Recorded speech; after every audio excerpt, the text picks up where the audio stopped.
Hello everyone, we're group 6. This is our project 2 presentation. I'm Han. And I'm Shadee Hemaidan. I'm Tsung-han. This first slide provides a high-level overview of our results. In the top left, we see the gradient waveform used for encoding with a +2 Gaussian per centimeter for the first 30 milliseconds, a zero gradient for the next 20 milliseconds, and then a -2 inverse gradient for the last 30 milliseconds. In the top right, the particle animation shows random motion and phase accumulation. In the bottom left, we have simulated signal magnitude versus B compared to the ST prediction, which is in the free diffusion case, which approximates to S naught e to the negative BD, which shows and that the simulation tracks the theory. In the bottom center, we have the kurtosis effects with extended B values showing non-Gaussian behavior. And finally, in the bottom right, we see a 2D ADC directional profile highlighting directional dependence. We'll explore each of these in the next slides. So first we look at Brownian motion in 1D, which is delta x is in the range of 0 to the square root of 2d delta t, which yields a Gaussian spread with a variance 2d t.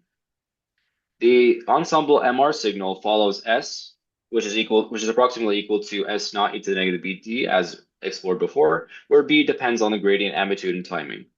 Each spin accumulates phase with a 5t being an integral of gamma times the gradient, the position, and the duration of that time step, implemented discretely with with an updated phi using the midpoint averaging, which improves the accuracy. Gradient strength scales phase sensitivity, with delta phi being proportional to g times delta x, with a stronger d making motion more visible, but does not increase diffusion.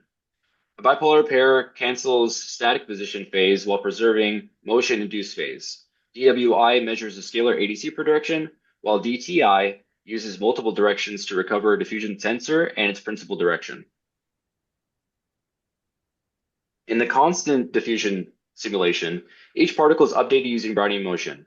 We draw a random displacement dx is equal to the square root of d 2d delta t, and afterwards we step using enforcing the reflecting walls at plus or minus L over 2, such that any particle that reaches a boundary is mirrored back.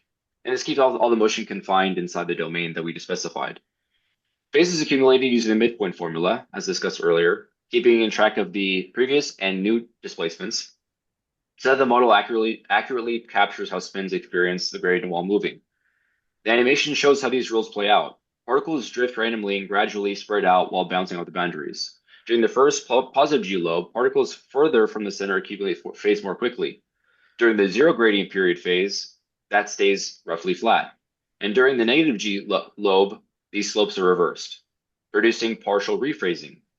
Because the five spins follow different random paths, we expect their phases to align less and less, such that their net magnetization decreases for those that continue approaching the outer boundaries. So here are the parameter and gradients design for our 1D diffusion simulation. We use a diffusivity of 80 minus 4 centimeters squared per millisecond, which is close to the free diffusion of water. We use a gradient amplitude of 2.0 Gauss per centimeter, and we use a dt of 0.1 millisecond, and gamma is converted based on our units. Basically, we have positive gradient for the first 30 milliseconds, followed by 20 millisecond of gap, and then 30 millisecond of negative pulse with the same magnitude as the positive one. And here is the result of our 1D simulation of diffusion. When we plotted out the mean square displacement over time, they correlate strongly linearly, which is aligned with expectations. And when we plot out the spatial distribution of all the particles, it follows a Gaussian distribution center at 0 with standard deviation of 2 times d times t, which is as expected, suggesting that our model follows the physics closely. And here are the comparison between the signals calculated from the sum of all cumulative phase of the particles with ST equation calculation. As you can see, the relative error is really small. And in this case, we calculated a B value based on our parameters of 1030.41 second per millimeter square. And when we vary the gradient magnitude to obtain different B values, we can see that the simulation signal and ST estimated signal with free diffusion coefficient generally agree well with each other.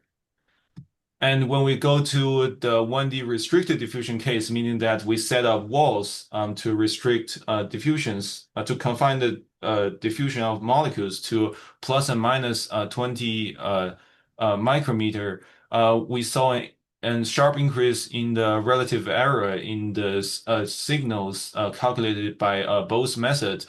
And if we change the gradient and to have different B values, we can see as B value increases, the discrepancy between the signal from the simulation and ST equation with pure diffusivity increases as B value increases. And extended B range just confirmed this. And we did a little research on this and found out this is called cortosis. And we found a example diagram from an MRI knowledge website that justifies our findings. And this illustrates why it is important to use ADC instead of D in real applications.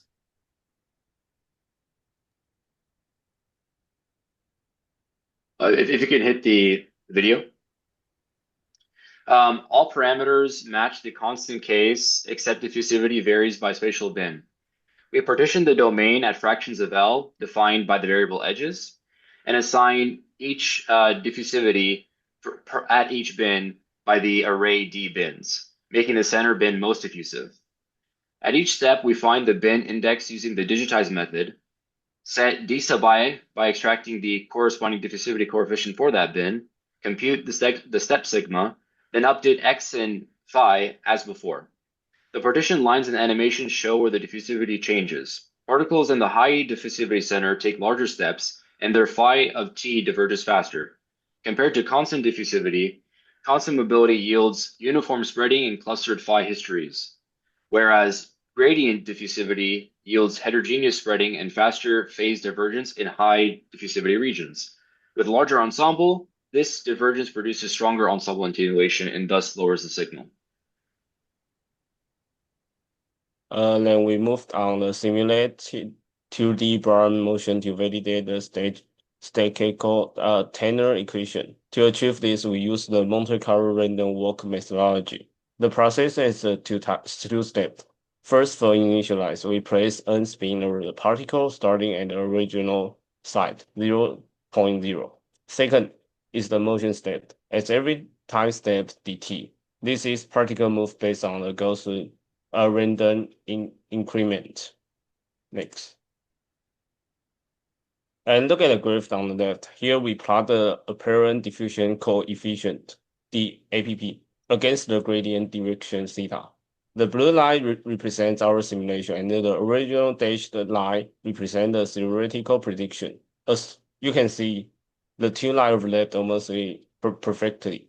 This strong agreement validates our anistrophic diffusion model. Particle in the free room samples prediction is 0.215, while under restrict diffusion, the number is 0.932, as shown in the terminal.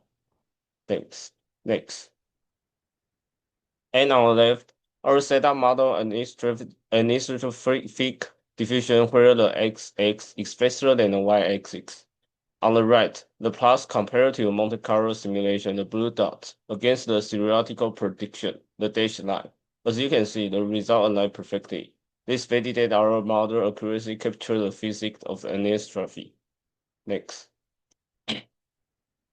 And the experiment, we already do a mini experiment with the GPU. And you can see the configuration on the slide. And GPU has the 30 times speed up than CPU.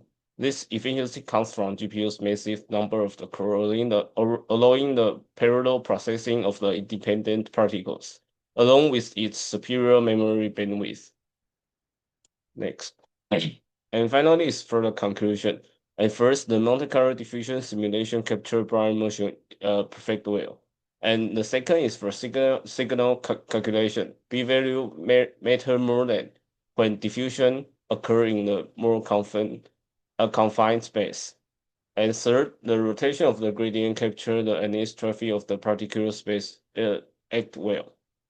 And the final, GPU is very powerful in accelerated simulation and MRI analysis in general, like CPU, because its massive parallelization of the many independent events and the particle.